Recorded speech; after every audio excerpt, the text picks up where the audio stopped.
అత్త మాటలు వినగానే ఏంటి మరదలా అంటే వీడు అని డౌట్ రాగానే అనుమానంగా చూస్తుంటే కొంటెగా కన్ను కొడుతూ హా బేబీ నీ బావని నోరంతా సాగవీగుతూ అంటున్న ఆ పలుకు నచ్చక మూతి ముడిచేసి అంటూ మూతిని 30 వంకర్లు తిప్పుకుంటూ పక్కనే ఉన్న కెవిన్కి షర్బత్ ఇచ్చేసి నడ్డి ఊపుకుంటూ వెళ్ళింది లోపలికి. తన ఊపుడికి తిప్పుడికి నవ్వేసుకున్నాడు తనలో తానే. ఆహా ఏం రోయ్ బిడ్డను భయపెట్టేస్తున్నావు అని కెవిన్ అనగానే ఎరా రే అది నీకు అంత చిన్న బిడ్డలా భయపడేదానిలా కనిపిస్తుందా బే, కొంపలు ముంచేదానిలా ఉంది అని అన్నాడు లక్ష. రే చాలేరా పాపం అల్లరి పిల్లలా ఉంది అమాయకురాలు అని అన్నాడు కెవి. ఆ మాటకి నిజంగా అమాయకురాలే, అమాయకత్వమేగా నన్ను ఆకట్టుకుంది అని మనసులోనే అనుకున్నాడు లక్ష. చూపులు మాత్రం లీలా గది మీద నుంచి పోవడం లేదు బాబుకి. అబ్బాచా ఈ సోంబేరిగాడు బావ తమ్ముడా, నా కర్మకి వీడితోనే గొడవ అవ్వాలా, ఇప్పుడు అమ్మ వాళ్ళతో ఏం చెప్తాడో ఏంటో. ఆహా బేబీ థింక్ వాడి నోరు ఎలా మూపించాలో బాగా థింక్ చెయ్యే.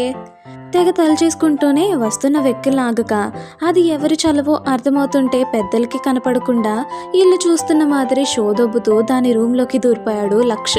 వాడి చేష్టలకి షర్బత్ తాగుతున్న కెవిన్ గతుక్కుమని ఓర్ నాయనో వీడేంట్రా ఏం చేయడానికి లోపలికి వెళ్ళాడు, ఎవరైనా చూస్తే ఇంకంతే సంగతులు అంటూ తాగుతున్న గ్లాస్ని పక్కన పెట్టేసి పరుగున లీలా రూమ్ దగ్గరికి వచ్చి భయపడుతూనే తలుపు తట్టాడు. లక్ష్ లోపలికి వచ్చింది కూడా చూసుకునే స్థితిలో లేక నోటికి పట్టనన్ని మాటలు అనేసుకుంటున్న పాప చెవులకి తలుపు శబ్దం వినిపించగానే అటుగా చూసింది.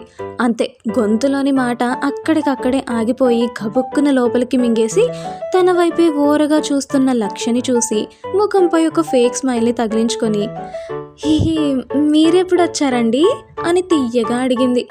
అబ్బా ఆహా ఇంతసేపు ఏవేవో ఇష్టం వచ్చినట్టు తిట్టేశావు కదే, ఇప్పుడేమైంది ఇంత మర్యాదగా మాట్లాడుతున్నావు? ఒక్కొక్క అడుగు దాని వైపు వేస్తూనే అడిగాడు.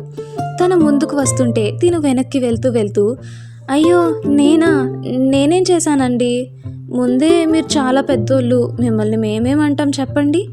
నీలిరంగు చేప కళ్ళని టపటపా కొట్టేస్తూ అంటుంటే క్షణం పాటు ఆ కళ్ళ దాటికి మత్తులో పడేవాడు కాస్త తట్టుకొని అంత కట్టింగ్ వద్దమ్మా, ఏమన్నావే నన్ను ఈ లక్షగాడిని పట్టుకొని ఇష్టం వచ్చినట్టు తిడతావా అంటూ అప్పటికే గోడ దగ్గరికి వచ్చేయడంతో తనని ఎటు పోనీక లాక్ చేసేసి సూటిగా చూస్తూ సారీ చెప్పు అన్నాడు కమాండింగ్గా. సారీనా నీకా చచ్చినా చెప్పను మొండిగా అంది లీలా. ఆహా అలానా అంటూ గొంతు సవరించుకొని ఆంటీ అని ఒక్క కేక అలా వేయడానికి చూశాడో లేదో చప్పున చేత్తో వాడి నోటిని మూసేసి ఏం చేస్తున్నావు కల్లెర్ర చేసి అడిగింది. తన కంటిలోని కంగారుకి చిన్నగా నవ్వుతూ తన నోటిని మూసేసిన ఆ చేతికి లటక్కున ఒక ముద్దు పెట్టేసి నాకు సారీ చెప్పలేదే అనుకో, తమరు చేసిన ఘనకార్యం ఇల్లంతా టామ్ అయ్యేలా చెప్పేస్తా. వాడి ముద్దుకి విసురుగా చేతిని తీసేసి ఏంటి బెదిరిస్తున్నావా? ఆ మాటకి ఇంకాస్త తన దగ్గరికి జరిగి బాడీకి బాడీ ఇంచు కూడా టచ్ అవ్వకుండానే నిలబడి నువ్వు ఎలా అయినా అనుకో బేబీ, అది చెప్పకపోతే నీకింత దగ్గరగా రాగలిన వాణ్ణి, ముందే లంగావోనిలో నీ అందాలన్నిటినీ చూసేసిన వాణ్ణి, ఇంత దగ్గరగా ఉంటుంటే నా ఒళ్ళంతా చిమచిమలాడుతుంది. బయట ఎవరి పనుల్లో వాళ్ళు బిజీగా ఉన్నారు, ఇక్కడ లోపల నా పని నేను కానిస్తా అనగానే కళ్ళు అలా పెద్దవి చేసేసి బయటతో ఒంటినంతా కప్పేసుకొని ఛీ నీకు సిగ్గులేదు పరాయి ఆడపిల్ల గురించి అలా మాట్లాడడానికి. తన చేష్టలకి అల్లరిగా నవ్వుతూనే ఇక్కడ పరాయి వాళ్ళు ఎవరున్నారు బేబీ, ఇప్పటికే నేనెవరో తెలిసిపోయిందిగా, నీకు భావన అవుతానని. అంటే నాకు వరసైన దానివే కదా, వరసైన వాళ్ళతో ఇలాంటి ఆటలు కామన్ బేబీ. చుప్ ముయ్యిక ఫస్ట్ దూరం జరుగు. వాడి చూపుల దాటికి తట్టుకోలేక తల దించేసుకొని అనింది లీలా. అది అలా దించుకో అంటూ దూరం జరుగుతుంటే విసురుగా వాడి కాలర్ పట్టుకొని ఏంట్రా వాగావు, నేనేమి తమరికి భయపడి తలదించుకోలే, నేను చూడటం ఇష్టం లేక తలదించుకున్నా. ఇంకోసారి నాతో ఇష్టం వచ్చినట్టు వాగావే అనుకో కోసి కారం పెడతా మైండ్ ఇట్. చేప కళ్ళని కాస్త విశాలంగా చేసుకొని డెడ్లీ వార్నింగ్ ఇచ్చేసి నడ్డూపుకుంటూ బయటికి చెక్కేసింది. అంత సడన్గా కాలర్ పట్టుకునేసరికి తనకే తెలియకుండా వాడి బాడీ దానికి టచ్ అవ్వగానే ఏదో తెలియని కరెంటు షాక్ ఒళ్ళంతా పాకేసి వాడి నోట మాట రానికుండా చేసేసింది. కోపంగా డోర్ తెరిచి డోర్ దగ్గరే కోతికాడి నక్కలా బిక్కుబిక్కుమంటూ నక్కుతున్న కెవిన్ని చూసి అంటూ మూతి తిప్పుకొని వెళ్ళిపోయింది. ఓరి నాయనో, ఏం చేసావురా రే, అంత కోపంగా ఉంది ఫైర్ బ్రాండ్. నెత్తిన చేతులేసుకొని రూమ్లో చతికిల పడ్డ ఏదో లోకంలో విహరిస్తున్న మిత్రుడి దగ్గరికి పరుగున వెళ్ళిపోయి, రే రే లక్ష్, ఏమైందిరా కంగారుగా అడిగాడు కెవి. కదిపి పిలిస్తే కానీ రీతికి రాక, ఏమైందిరా, అదేది ఇంతకీ అది సారీ చెప్పిందా? తిక్క చూపులు చూస్తూ తిక్కగా మాట్లాడుతూ ఉంటే, రే నీ అబ్బా, సారీ ఇలా నబ్బే అడిగేది, ముందులే పద, ఎవరైనా చూస్తే మన పని గోవిందా. భారంగా పైకి లేపి బయటికి తీసుకెళ్ళిపోయాడు మిత్రుణ్ణి. ఎవరూ చూడలేదు అనుకున్న ఆ సంఘటనని రంగా చూసేశాడుగా. బయటకు వచ్చి అమ్మతో కిలకిలమంటూ నవ్వుతూ మాట్లాడుతున్న మరదల్ని చూస్తూ, ఏం పెట్టుకున్నావే ఆ కళ్ళల్లో, ఇంత మాయ చేసేస్తున్నావు? వాటి దాటికే తట్టుకోలేకపోతుంటే ఆ బాడీ ఏంటే బాబు, హైపర్ బోలా అంత ఎనర్జెటిక్గా ఉంది అంటూ ఒళ్ళంతా ఊపేసుకుంటూ, జస్ట్ టచ్ అయిన దానికే మొదలు ఈ కరెంట్ షాక్ ఏంట్రా బాబు, తలని బలంగా విదిలించేసుకున్నాడు. పెళ్లి మాటలు జరగాల్సినవన్నీ చేసేసి, ఇంకో వారంలో పెళ్లి, 2 రోజుల్లో మీరంతా అక్కడికి వచ్చేయండి, మన మహల్లోనే అందరం కలిసి చేసుకుందాం అని జాను అంటుంటే, అలా చేయడం ఇష్టం లేక, ప్లీజ్ జాను, ఇందులో నన్ను ఇబ్బంది పెట్టకే, నా బిడ్డని పెళ్ళికి పుట్టింటి నుంచే మీ ఇంటికి తీసుకొస్తాను, ప్లీజ్ తప్పుగా అనుకోకు అని రాఘవి బ్రతిమలాడుతుంటే, మిత్రురాల్ని ఎక్కువ ఇబ్బంది పెట్టలేక, సరేలేవే, నేను అక్కడ పనులు ఇక్కడ పనులు 2 చూసుకుంటా, దానికి వద్దన్నావో పీక పిసికేస్తా అన్న వార్నింగ్ ఇచ్చి తిరుగు ప్రయాణంకి రెడీ అయ్యారు అందరూ. అప్పటి వరకు పెరట్లో ముచ్చట్లు వేసిన పెద్ద జంటని, రండ్రా ఇక వెళ్ళాలి తల్లి పిలుపుకి నిరాశ ఆవరిస్తుంటే, ఇంకో వారమే కదా విన్ను, కాస్త అడ్జస్ట్ అవ్వే, ప్రేమగా వెచ్చని కౌగిలితో ప్రియుడి భారం తీర్చేసింది వేణి. తన ప్రేమకి పడిపోతూనే ఎవరూ చూడకుండా ఒక అదర సంతకం ఘాటుగా తీసేసుకొని మెల్లిగా లోపలికి కదిలారు ఇద్దరు. అందరూ కారెక్కుతుంటే లక్ష్ మాత్రం గాలికి పక్కకు చెదిరిపోయిన లీలా పైట వైపే చూస్తున్నాడు. వాడి చూపులు చూసి వాడి కళ్ళు ఎక్కడ ఉన్నాయా అని చూసుకుంటే దాని నడుము భాగం పైనే ఘాటుగా తగులుతున్నాయి. అది చూడగానే చటక్కున పైటతో కప్పేసి గుడ్లురిమి మరీ చూసింది వాడి వైపు. చూస్తున్న మధుర దృశ్యానికి బ్రేక్ వేసిన పైటుపై కోపంతో పైకెత్తిన తన చూపులకి భగభగమంటూ మండిపోయే దాని చూపులు తగిలి, ఓహో ఉఫ్ అంటూ డ్రమాటిక్గా భుజాల్ని ఊదుకుంటూ ఒక ఫ్లయింగ్ కిస్ విసిరేశాడు. వాడి చేష్టలకి కోపం వస్తున్నా అందరూ అక్కడే ఉన్నారు అనేసి తనని తాను కామ్ చేసుకుంటూ ప్రేమగా అత్తకి ముద్దెచ్చేసి బండెక్కించింది లీల. ఆహా బావా, అక్క ఎక్కడికి పోదులే కానీ పదండి అని అంది లీల. అల్లరిదాన, కాస్త అలా తగ్గించు, జాగ్రత్తరా విన్ను ప్రేమగా దాని చెంప నిమురుతూ చెప్తుంటే, అంటూ కళ్ళల్లో ఏదో తెలియని బాధ సంతోషంతో తల ఊపింది అతని తండ్రి లాంటి ప్రేమను చూసి. రాగి జాగ్రత్త, ఏదైనా అవసరం పడితే టెన్షన్ తీసుకోకు, చిన్నోడు కెవిగాడు ఉన్నాడు, రే నాన్న అంటూ రంగాని పిలవగానే, హా అత్తయ్య అంటూ వచ్చాడు రంగా. అమ్మ మొహమాట పడినా నువ్వు ఉన్నావు కదరా, ఏదైనా కావాలంటే దానికి చెప్పకుండానే నాకు చెప్తూ ఉండు సరేనా అంది జాను. అలాగే అత్త, మీరేం కంగారు పడకండి, అంతా నేను చూసుకుంటాగా అన్నాడు రంగా. నాన్న ఇక వెళ్ళొస్తానే అని జాను అనగానే, అలాగే జాను జాగ్రత్త అందరికీ వీడ్కోలు చెప్పి కారు ముందుకు కదులుతుంటే, ఆగరా ఏమైంది మా సడన్గా బ్రేక్ వేసి అడిగాడు విన్ను. పాయసం రా, దానికోసమే ఎంతో ప్రేమగా కష్టపడి చేశాను, అదే మర్చిపోయాను అంటూ అప్పటికే ఏమైందో అంటూ దగ్గరకు వచ్చిన చిన్న కొడుకుతో, రే నాన్న వెనక డిక్కీలో పాయసం క్యాన్ ఉంది తేపో అని అంది జాను. ఇప్పుడు ఇవన్నీ ఎందుకే రాఘవి మొహమాటంగా అంటుంటే, ఇదిగో ఇప్పుడే చెప్పానా నా దగ్గర మొహమాట పడ్డావంటే కొట్టేస్తా అని, నువ్వు పోరా అని అంది జాను. హామా అని తెచ్చిచ్చాడు లక్ష్. ఇది నీకోసమేనే, ప్రేమగా చేశాను, నీకు బెల్లం పాయసం అంటే చాలా ఇష్టం కదా, ఒక్క చుక్కు కూడా మిగలకుండా మొత్తం తినేయాలి సరేనా అని జాను అంటే, అత్తు అమ్మకు ఒక్కటేనా మరి నాకు లేదా అని ముద్దుగా అడిగిన లీలా మాటలకి ఈసారి ఎందుకో చాలా ముద్దొచ్చేసింది లక్కీకి.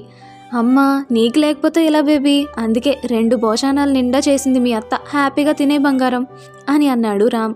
హై అవునా, థ్యాంక్ యూ అత్త ఆనందంలో చిందులు తొక్కుతూనే అది ఎవరి చేతుల్లో ఉన్నాయో కూడా చూసుకోకుండా గెంతుతూనే లక్ష దగ్గరికి వెళ్ళిపోయి తీసుకోవడానికి చేతిలో చెయ్యేసింది. దాని చేష్టలకి దానికేం అవ్వట్లేదు కానీ వాడికే రకరకాలుగా ఉంది. బరువుగా ఉన్న వాటిని అది ఎక్కడ మొయ్యలేదేమో అనేసి మీదకెత్తుతున్న టైంలోనే వాడి చేతులు దాని నడుమును తాకేశాయి. అది చూసుకునే స్థితిలో మన బేబీ గారు లేరు. అంత సంబరంలో మునిగింది. మరి ఆ వెచ్చని నడుముని తాకిన లక్ష్య మాత్రం బిగుసుకుపోయాడు అక్కడికక్కడే. నీ ఎక్స్ప్రెషన్స్తో నాకు పని లేదు అన్నట్టు కేరింతలు కొడుతూనే అందరికీ బాయ్ చెప్పింది లీలా. ఏదో ట్రాన్స్లో ఉండిపోయిన మిత్రుణ్ణి బలవంతంగా కారులో కూలేసి అందరి దగ్గర వీడ్కోలు తీసుకున్నారు అందరూ. వెళ్ళొస్తారా? కారులో కూర్చొని లిప్ మూమెంట్ ద్వారా విన్ను చెప్తుంటే అంటూ తల ఊపింది వేణి. వాళ్ళని అటు పంపించి లోపలికి రాగానే 6 కళ్ళు లీలా వైపే బగ్గుమంటూ చూస్తున్నాయి.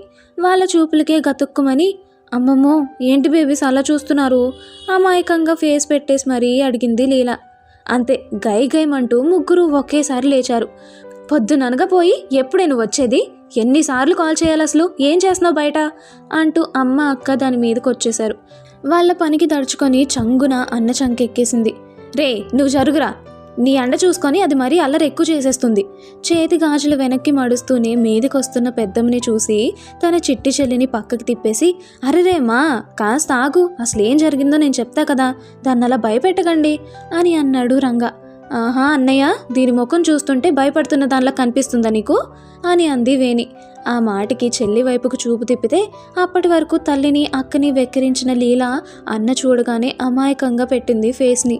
దాని అల్లరి చేష్టలు తెలిసిన, పాపం లేరా మన బుడ్డదే కదా, చూడు పాపం ఎంత అమాయకంగా ఉందో, దొంగదాన బుగ్గ గిల్లేశాడు టక్కున. ఆహా అన్నయ్య, నువ్వు కూడా అంతేనా అంటూ చెంగున కిందకి దూకేసి అక్కని సోఫాపై కూలేసి దాని ఒళ్ళో తలపెట్టేసుకుంది లీలా. దాని అల్లరి చేష్టలన్నిటినీ చిన్నప్పటి నుంచి చూస్తూనే అలవాటైపోయిన రాఘవి గొనుక్కుంటూ ఫ్రెష్ అయ్యే పనిలో పడిపోయింది. ప్రేమగా చెల్లి తల నిమురుతూ పైటను చూసి, ఏమైందే, నేనిచ్చిన పైట ఏం చేసుకున్నావు చిన్నగా అడిగింది వేణి. అమ్మా ఇప్పటికి కనిపించిందానే నీకు దొంగదానా? చిన్నగా అక్క చెంపపై కొట్టేసి, ఆ మనీ దొంగ ముఖంది లేదు, ఆ సచ్చింది నా పైటను చించేసింది అక్క. ఏడు ముఖంతో జరిగిన విషయం అంతా కొద్ది కొద్దిగా చెప్పేసింది అక్కకి. ఈలోపు అత్తిచ్చిన పాయసాన్ని బౌల్స్లో వేసుకొని నలుగురికి తీసుకొచ్చాడు రంగా. చూడక్క, నువ్వు ఎంతో ప్రేమగా ఇచ్చిన పైటని చింపేసింది ఏ బ్రాసిది. పాపం ఈసారి దాని కంట నిజంగానే కన్నీళ్ళు వచ్చేశాయి. అక్కంటే ప్రాణం, అది ఇచ్చే వస్తువులు కానీ మరింకేదైనా కానీ గుండెల్లో పెట్టుకుని చూసుకుంటుంది. మరి అందుకే ఇప్పుడు పైట చినిగింది అనగానే బాధ తన్నుకొస్తుంది. అమ్మమ్మ, నా బంగారం పైటనే చించేస్తుందా? ఎంత ధైర్యం దానికి అని వేణి అంటే, అంటూ ఉక్రోషంగా అంది లీలా. దాని సంగతి నాకు వదిలే, నా బుజ్జి బంగారం కదా, ఏడోకు నాన్న. అన్నయ్య ప్లాన్ చేయరా, దాని సంగతి చెప్పాలి అని కసిగా అనింది వేణి. బేబీ ఆల్రెడీ వేసేసారా? ఈవినింగ్ గుడి దగ్గరకు వస్తుంది కదా, రాని దాని వీపు తబలా వాయించేద్దాం. ఇద్దరు చెల్లెలకు బౌల్స్ ఇస్తూనే అన్నాడు రంగా. అన్నయ్య అని కసిగా అన్నారు ఇద్దరు. చాలేరా, ఇదేమీ అనకుండానే అది అంత పని చేస్తుందా ఏంటి? దీని దూల పనులు మనకు తెలియదా ఏంది? నైటీ వేసుకొని కొప్పు చుట్టుకుంటూనే మాట్లాడుతూ వచ్చింది రాఘవి. తల్లి మాటలకి రోషం పొడుచుకొచ్చి, అమ్మా దాన్ని నేనేం అనలేదే, నా పాటికి నేను ఆకులు కోసుకుంటుంటే ఆ దొంగ మొక్కలే కావాలని వచ్చి అక్క గురించి తప్పుగా మాట్లాడారు. అందుకే నాకు కోపం వచ్చి వాళ్ళ వీపులు సాఫ్ట్ చేసేసా, అక్క మెడని చుట్టుకుంటూనే అనింది లీలా. రాఘవి మరి ఇంకేదానికైనా సైలెంట్గా ఉండేదేమో కానీ పెద్ద బిడ్డ గురించి అనగానే నడినెత్తి కోపం పాకి, ఏమన్నారే పెంట మొక్కలు, ఎప్పుడు చూడు నా బిడ్డల మీదనే పడుంటాయి వాళ్ళ కళ్ళన్నీ అని అంది. అమ్మా అందుకే ఒక ఆట ఆడుకున్న వాటితో, చూడు అది లాగిన లాగుడికి నా భుజం ఎలా చిరిగిపోయిందో అంటూ పిన్నీస్ చేసిన చిరుగాయాన్ని తన 3 ప్రాణాలకు చూపిస్తుంటే గాయం చిన్నదే అయినా అందరి కళ్ళలో నీళ్ళొచ్చేశాయి. తెల్లటి శరీరంపై ఆ గాయం ఎర్రగా కనిపిస్తుంటే ముగ్గురు భరించలేకపోయారు. కంట నీరుతోనే ప్రేమగా తడిగుడ్డ పెట్టేసి గాలూదుతూ, ఇంకెప్పుడు ఆ సైతాన్లతో మాట్లాడకు బేబీ నువ్వు. తల్లి కంట నీరు ముగ్గురు భరించలేక, మా నువ్వు ఏడోకే, చెల్లికి ఏం కాలేదులే రంగా సముదాయిస్తుంటే ఇద్దరు ప్రేమగా తల్లిని చుట్టేశారు. వాళ్ళ చెంపలు తడుతూ, నా బంగారాలు ముగ్గురు, నీకు చిన్న దెబ్బ తగిలినా ఈ తల్లి గుండె తట్టుకోలేదే, ఇకపై అయినా కాస్త జాగ్రత్తగా ఉండండి బాధగా చెప్పింది రాఘవి. అంటూ తలూపుతూ ముగ్గురు ప్రేమగా అమ్మకి ముద్దులు పెడుతూ ప్రేమరసాన్ని కురిపించేశారు. ఏం రారోయ్, ఏవేవో చేసేస్తున్నావు, సైట్ వేస్తున్నావా ఏంటి లీలాకి డౌట్గా అడిగాడు కెవి. ఏదో పరధ్యానంలోనే జవాబిచ్చాడు అబ్బాయి. లవ్వా అని కెవిన్ డౌట్గా అడిగేసరికి, ఏంటి? అప్పటి వరకు లీలా ట్రాన్స్లోనే ఉండి ఏవేవో ఆలోచనల్లో ఉన్న లక్ష అదిరిపడ్డాడు లవ్ అనగానే. ఇప్పుడు మన బాబు సమాధానం ఏంటో నెక్స్ట్ ఎపిసోడ్లో చూద్దాం. అంతవరకు సెలవు. ఇట్లు మీ Sowji Priya. Thanks for watching. Bye.